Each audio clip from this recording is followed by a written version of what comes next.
Known him a long time. He's a good friend, colleague. Kevin Kuglar, Westwood 1, lifelong Cubs fan. Cougs, what did you think of that? It's pre-2015 Cubs all over again. You go into those things and you kind of see the writing on the wall with this team, and that's the sins of not fixing your bullpen in the off season, not making the changes you have to make, and poor decisions. But hey, give Bryce Harper credit; he hit the crap out of that ball. I'm still not sure it's come down, and if he happens to be in earshot, Tom McCarthy is a good friend and a fine broadcaster. I thought his call last night was fantastic of that home run. I mean, that was one of those calls that you don't get very often in sports. He got it and he nailed it. So kudos to him. Yeah, he sure did. That was going to be my follow-up question. Which one did you like the best? Because we've been leaning towards the Spanish one a little bit just because of the enthusiasm. But we definitely mixed in the Cubs one, too. I think you have to evaluate all of them on their merits. And you know what? Look, Len Casper is a terrific play-by-play guy. I always appreciate the visiting guys who don't just go, oh, this is the worst thing, and they don't actually call it. You got to call it, even if you're the team that's on the wrong end of a walk-off grand slam. You got to call it. But it's hard to beat Tom McCarthy's call, especially with Krukers, oh my God, in the middle of it, which I think is the genuine reaction from Kruk, and then McCarthy plows through with what is an exceptionally strong call.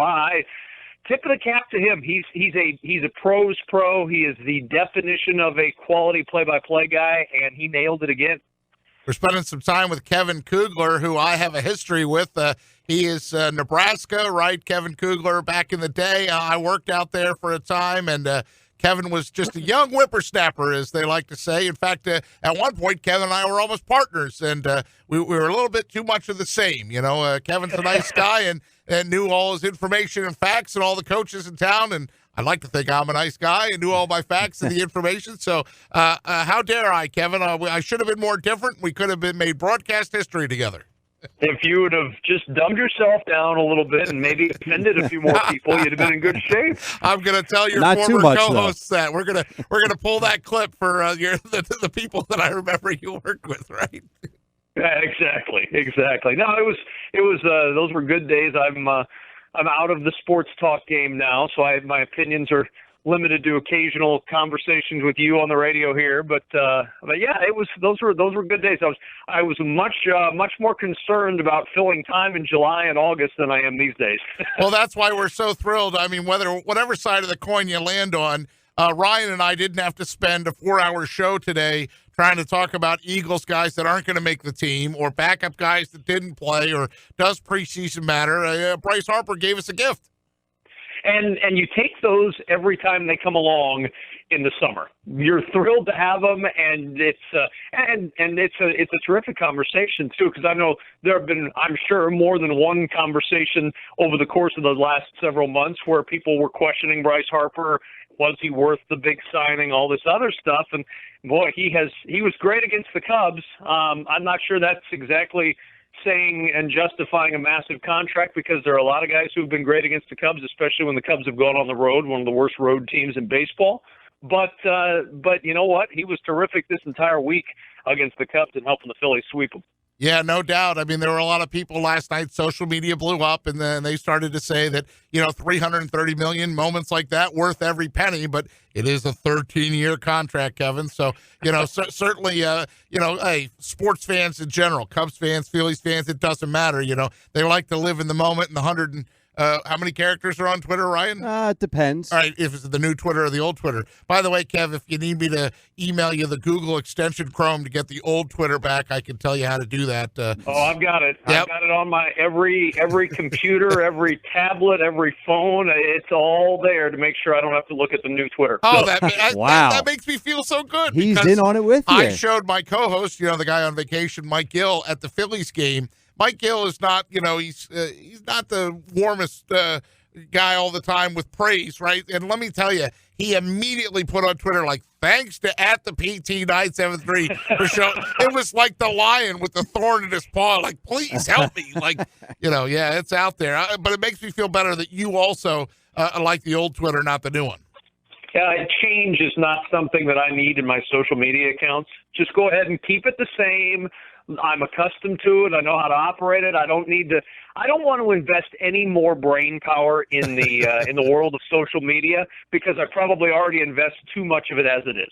All right. Well, tell us about your life right now and your schedule because the NFL is right around the corner. I saw you were in Green Bay the other night. You probably got a game coming up soon, right? And just, this is the time where you basically pack the suitcase, kiss the wife and kids, and say, I'll see you in February. Yeah, this is the beginning of everything. I'm actually in Houston right now. We've got Texans television package for the Texans, my 6th year with Houston, and so I do all of their preseason games, and so we've got the Lions broadcast tomorrow night, and then I'll go home for a few days, back out on the road to Dallas, where Houston and Dallas play the 3rd preseason game, and then quick stop back home, back out on the road again for the 4th preseason game in Houston. Then I fly to Michigan for my first college football game of the year, and then it ramps up. Then we've got college football every Saturday. I've got NFL every Sunday. Most nights, Sunday night on Westwood 1. I'll be with Fox a little bit this year for television.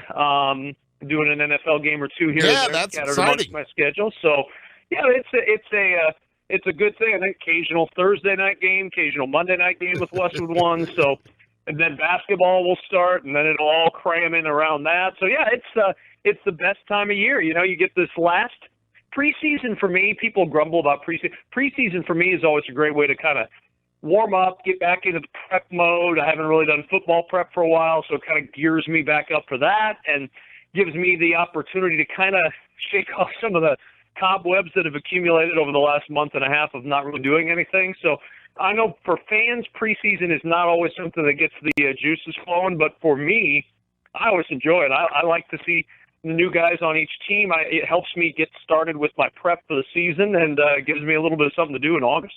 Kevin Kuglar is our guest here on the Sports Bash on 97.3 ESPN. Yes, preseason football with the Texans. Of course, the first thing that popped in my head when you said Houston was House of Pies. I know that's like that's the Shoney's or that's the Sherry's or that's the Country Kitchen or whatever the location is in Houston, right? That's where you go for, not much is open when the press box closes, right? So where do you go to eat? There it is, PT and food again. Go ahead, give me then. So it's Big Ten Network, right? So and Fox now. Do you know who all your partners are? This will be fun. Play the game and dial through each Kevin Kuglar partner of these 17 jobs you're working. Well, just to kind of illustrate, last year was a little bit different. I did 39 football games last year between preseason, college football, NFL radio, NFL TV. I had 39 football games in total, and I had 13 different partners last year. 2 of those partners were so enamored with working with me, they've left the business entirely of broadcasting. They're out. They've had enough. Mike Holmgren is retired. Mike Mayock, as you know, of course, is the general manager of the Oakland Raiders. That's right. And my normal college partner was so disgusted working with me that he found a heart transplant was much more amenable than to actually spend time with me in the booth. So fortunately, I kid about that, but Matt Millen had to go have his heart taken out and transplanted.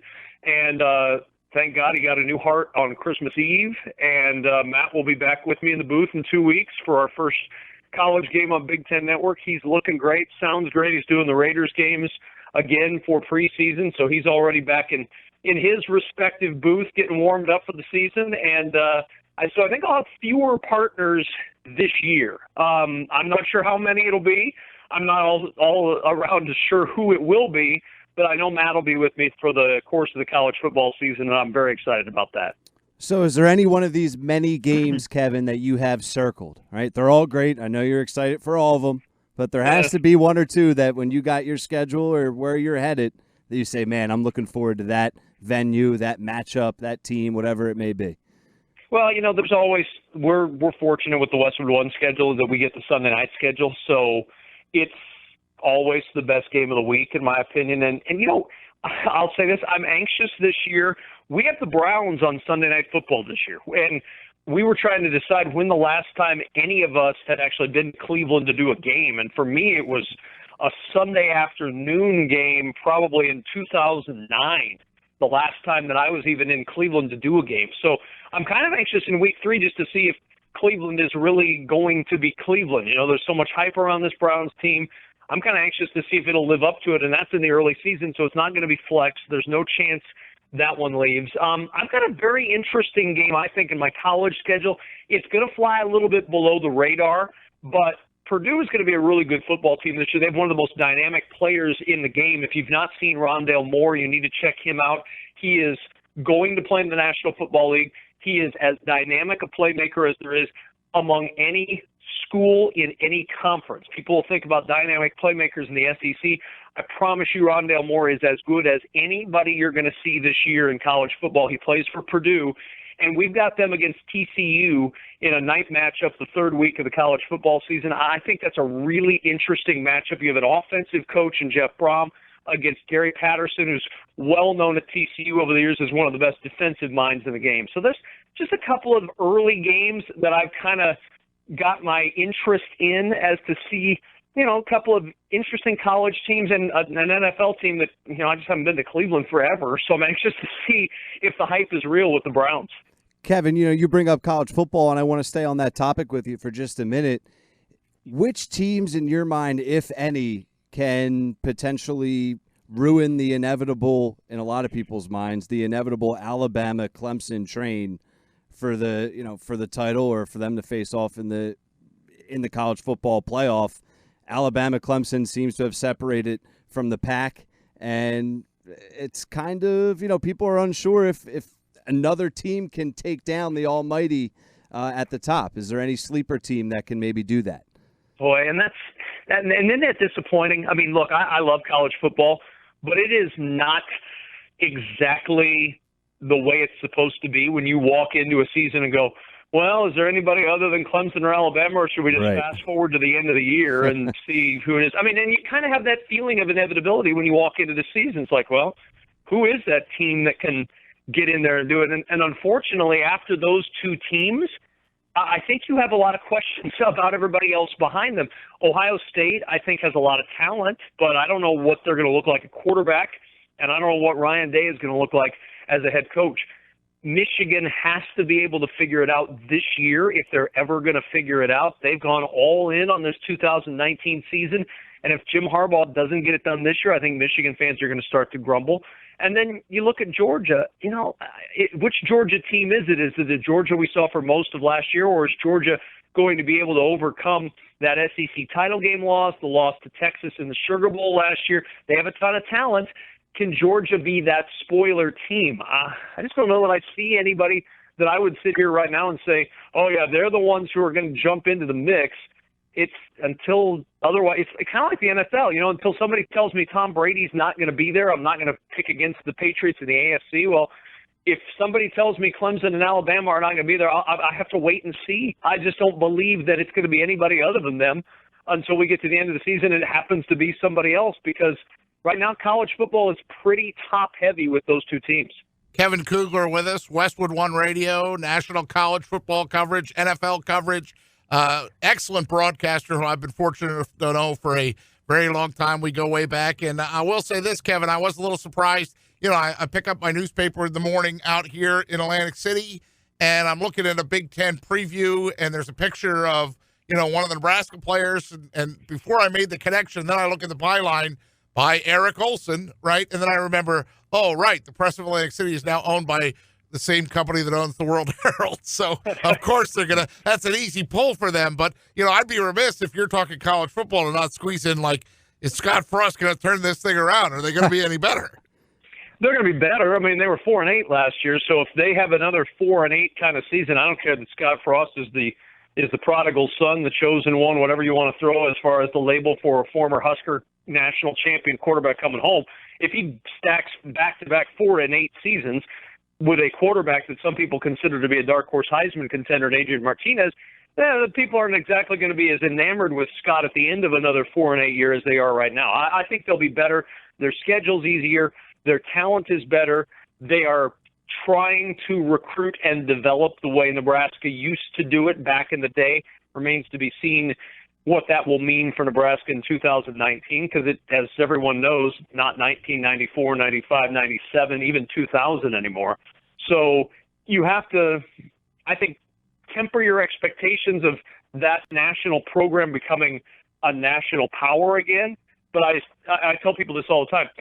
If you want Nebraska back, can you imagine them being Wisconsin? And I think most people say, well, yeah, why couldn't Nebraska be Wisconsin? Exactly. That to me is the immediate goal for a Nebraska football program. Get yourself to the level of Wisconsin. I don't think you can get to the level of Clemson and Alabama anytime soon. Can you get to the level of Wisconsin? And if you think the answer to that is yes, well, then Nebraska can be relevant again in short order in the college football world. Outstanding stuff there from Kevin Kuglar. Let me ask you this. Since you travel the country now, did you realize how much hatred there was for Nebraska getting that piece of that championship in 97 until you started to go around? I mean, like, I'm from this area, and only when I came back did I realize, like, every Penn State fan I ran into was like, yeah, they lobbied for it, or yeah, you know, I mean, I didn't fully grasp the 97 title as being one that, you know, would tick other fan bases off. Yeah, oh yeah. I mean, to me, nothing surprises me when you talk about the reaction of people to a dynasty, and that's what Nebraska was in the 90s. I mean, you're talking about 3 national championships. They were 60-3 over a 5-year span. It's, to me, no different than people who get upset about Alabama continually being great or the Patriots continually being great. There's always going to be a group of people who, no matter how good you are, they're going to hate the fact that you're good, and so they're going to be unhappy with that, you know, with that development. It didn't stop Bill Belichick from continuing to roll. It doesn't stop Nick Saban from continuing to do what he does. But it is interesting to see the levels of hate that always come either in hindsight or in the current times for dynasties in any sport. Kevin, I want to transition to the NFL with you, and I just want your thoughts. Yep. Pick one playoff team from last year, or a good team that's going to have a down year in your mind, and then on the flip side, a non-playoff team from last year in the NFL that you think can come onto the scene. Well, let's quite honestly, not to sound like I'm homering, because I'm the opposite of that. The team I cover in the preseason, the Houston Texans. I mean, you're talking about a team that was in the postseason a year ago. How is Andrew Luck's health going to be? Because I think that tells a big tale in the division. If Andrew Luck really does have some sort of significant problem, then throw this conversation out the window. But I think it's really tough for Houston this year. They've got some questions with their offensive line. They're still trying to figure out left tackle. It's a line that gave up 62 sacks a year ago. They've got some transformational talent. They've got one of the best young quarterbacks in the game. They've got one of the best wide receivers in all of football. And they've got a likely future Hall of Famer in J.J. Watt. And who still apparently looks very good. He did last year. He's healthy again this year. We're going to see him tomorrow night. He's going to see his first action of the preseason. So there's a little breaking news for you. But the Texans are a team that I don't know if they can make themselves a playoff team again. Their schedule is much tougher, and they have some significant questions on that offensive line. As far as teams that missed the playoffs last year and could get back in, give me Green Bay in that conversation. I know this is a Green Bay team that has plenty of questions. We had them last week to start off the preseason. If they can get the offense rallied around Aaron Rodgers, because I'll still put Aaron Rodgers among my top 5 quarterbacks in the game, one of the guys I'd pay to watch play the position. If they're able to build around him, and Matt LaFleur can get the running game going, which is one thing he wants to do to take some pressure off Aaron Rodgers, if they can do that, I think that Packer team could be a team that sneaks in perhaps to a wild card spot or somewhere in the back end of that playoff run. I think Green Bay's got a shot to go from out of the playoffs the last 2 years to a playoff team this year. Kevin Kuglar with us. Hey, you mentioned Mike Mayock earlier, and of course he's from the Philadelphia area and was on the Eagles preseason broadcast last year. Now he's the GM of the Oakland Raiders. Have you been watching Hard Knocks? Is that on your must DVR?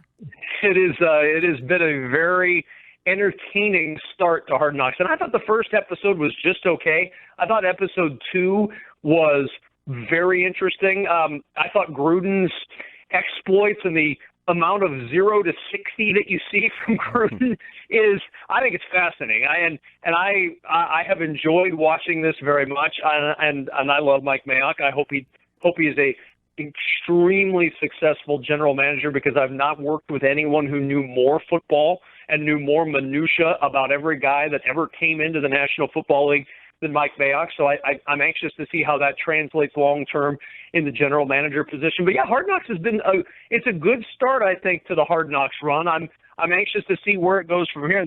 I'm anxious to see that team this year. I don't hold out a lot of hope for them being a playoff team. I know the people of Oakland would love to see them get one last shot before they go to Vegas, but I'm not sure that the Davis family is going to be taking a Raiders team to Vegas on the heels of postseason berth. Yeah, that and of course Brent Musburger making an appearance in the most recent episode as he's now the radio play-by-play voice, and they're so good with the mixing and the editing too when they squeeze in the little audio call if you're listening live, because that's Brent's thing, live, right? Punch the word live, and not for nothing, but the Hard Knocks to me gets me every time, just in the fact that it has the voice of John Facenda. I had to explain to my girlfriend's son who John Facenda was, but that's the voice of God when he's reading the autumn wind, right? And he does the whole thing like about a Raider, right? Yep. He's the guy that, well, and for Philly fans, Harry Callis was the voice of NFL films for so long after John Facenda was. So you kind of have the voice of God connection in a local area there. But Facenda was the guy that you knew something cool was coming on TV when there was going to be a John Facenda narration of some cool highlight or some big game. John Facenda was going to be narrating the highlights to it. There have been few voices like his before or since.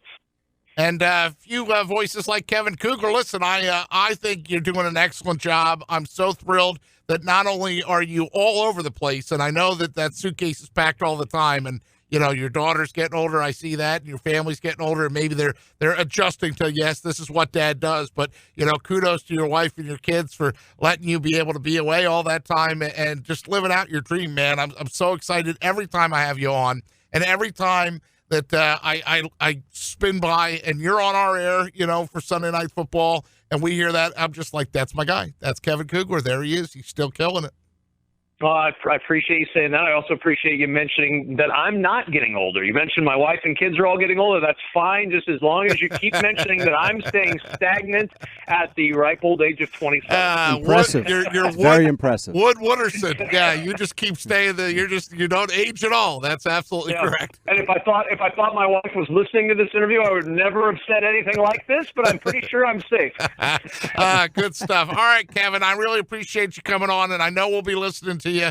And, sorry that I had to ruin your start there with the Cubs call, but, hey, go Phillies. I will forgive you this one time, and we'll talk with you soon. Thanks for having me on.